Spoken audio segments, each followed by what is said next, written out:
What's going on, guys? Hope you're having a good day. Welcome to my video on the Steam Machine. The news cycles have been buzzing lately with this new little device being a 6 by 6 by 6 inches all around, which is, wow, very tiny little PC when you think about it, and it's gonna be a lot of fun to have in your desk or your living room or wherever it is, because already my PC, I use a micro ATX tower, and I still feel it's a bit clanky and clunky and big and massive. So for me, I want to get something small form factor, but something that's also affordable that works with my existing hardware. Now, obviously, you get the Steam controller with it that's going to be functioning with the device, but from what I understand, obviously, Steam has a very, very good reputation of supporting a long list of controllers. Personally, I still use an Xbox 360 controller for Windows, and I still have a Series S or X controller lying around here somewhere, which I will also be using. Now, as far as the device goes, it's obviously a little miniature ITX build PC that is meant to effectively, in my opinion, target the mid-range gamer. I don't believe it's meant for the high-end guys who are trying to reach 4K and 8K, if that's even possible at this stage in time.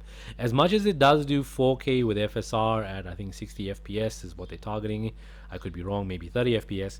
I still believe that it's probably going to be a good 1080p machine, primarily because of that 8GB VRAM limit, which seems to be the same take that everybody else has as well. I know a lot of games nowadays tend to run a lot better with at least 12 gigs of VRAM, like the Intel B580 tends to have that, or even the RTX 3060. And alternatively, if you really are living in heaven with 16 gigs of VRAM, then yeah, good for you. Well done. I salute you, because I really wish I could be there.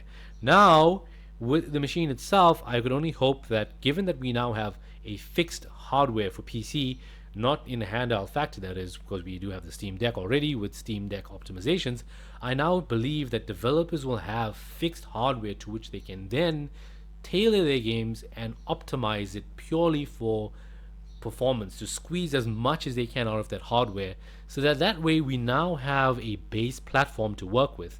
Hopefully, though, the optimizations that get implemented for the little Steam machine can trickle down to slightly less powerful hardware if you are an ultra budget gamer, and also if you tend to buy a lot of used PC parts from like 5 years ago or even older than that.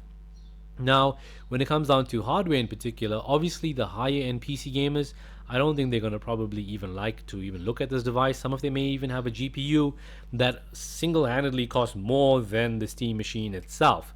And speaking of costs, the other issue that obviously nobody really knows about at this point in time is how much the Steam machine actually is going to be selling for, retailing at.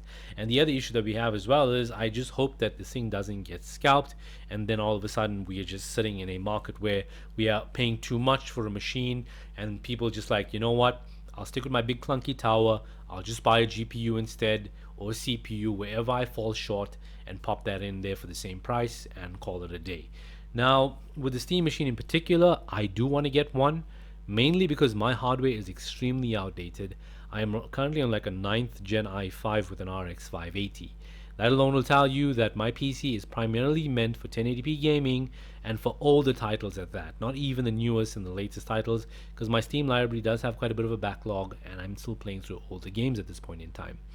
I've always been that way. I tend to play games like 2 or 3 years after they've launched. It's just the way I do things because of time, and I've already got a healthy library that I want to play from. Speaking of a healthy library, with the Steam machine being in a console form factor effectively, we now have the entire Steam library, which is effectively going to be in this little box, carried with us over. And this is where it's going to get even more amazing, because to be quite frank with you, Steam has the biggest library out there. I don't believe that there's any other platform or any other storefront that has the same amount of games as Steam, and it's not really as well-rounded as a platform as Steam is as well. Or there's no one else who is well-rounded as them.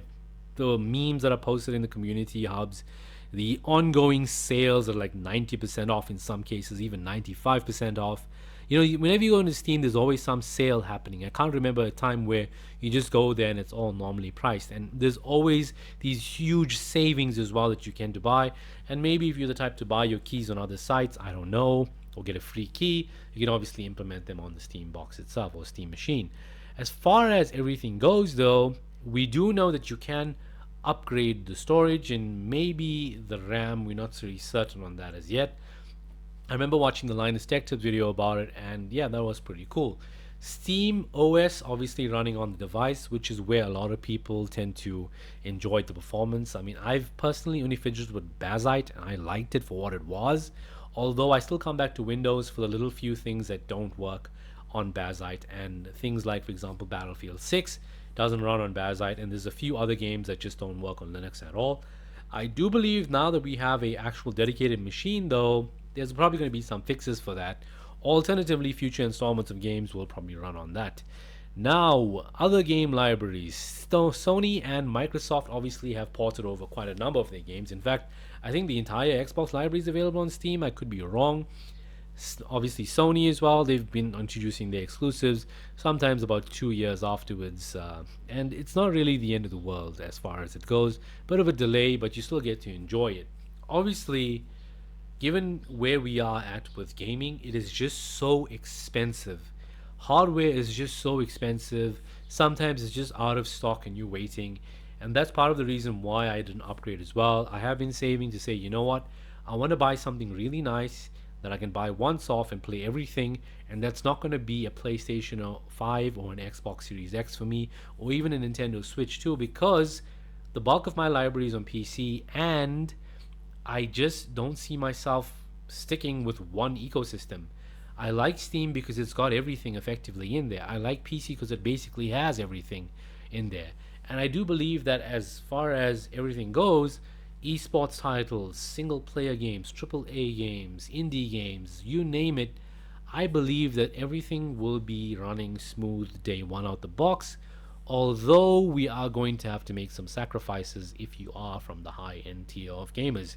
That 8 gig VRAM limit obviously is going to be a huge determining factor for a lot of the more extreme guys out there who tend to play the latest AAA at the highest imaginable settings at 4K.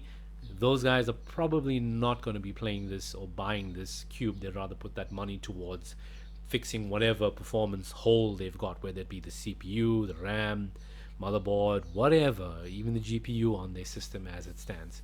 So I would hope that where we are right now, this targets obviously the middle range market and obviously the budget gamer as well, given that we don't really know the price at this point in time and we're all being hopeful from the budget sphere. I would only hope that we all get our hands on as many of these systems as possible, as early as possible, and we all get to enjoy it for what it is.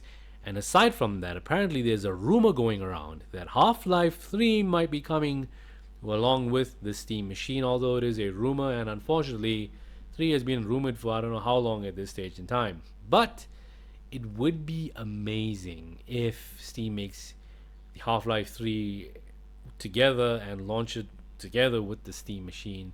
Who knows, maybe those who pre-ordered will get Half-Life 3 for free. I don't know if that's even a thing. It might be. It'll be fun to see. And on top of that, the thing I'm also excited about is the faceplates. I know it sounds stupid and ridiculous, but honestly speaking, to customize your PC, it's a bit of a steep one. The best you can do in most cases is your RGB fans. Otherwise, you're just going to be putting in all sorts of like action figures, maybe a fancy GPU bracket here and there, but the actual outside of the case, not so much. It's just stickers, and to paint it is just a mission. So the changing of the faceplates is pretty cool. It's going to be funny though if somebody actually makes like an Xbox faceplate and puts it on there and then just says bam, the official Xbox is officially the new generation Xbox, effectively, given that Xbox at this point in time is just more of a software publisher than a hardware one. But that's just a story for another day. So with that being said, guys, I'm out of this video. Hope you liked it and enjoyed it. Leave a like if you did. Please subscribe and come back for more content. I will see you in the next video. Until then, have a good day and take care of yourselves. Goodbye.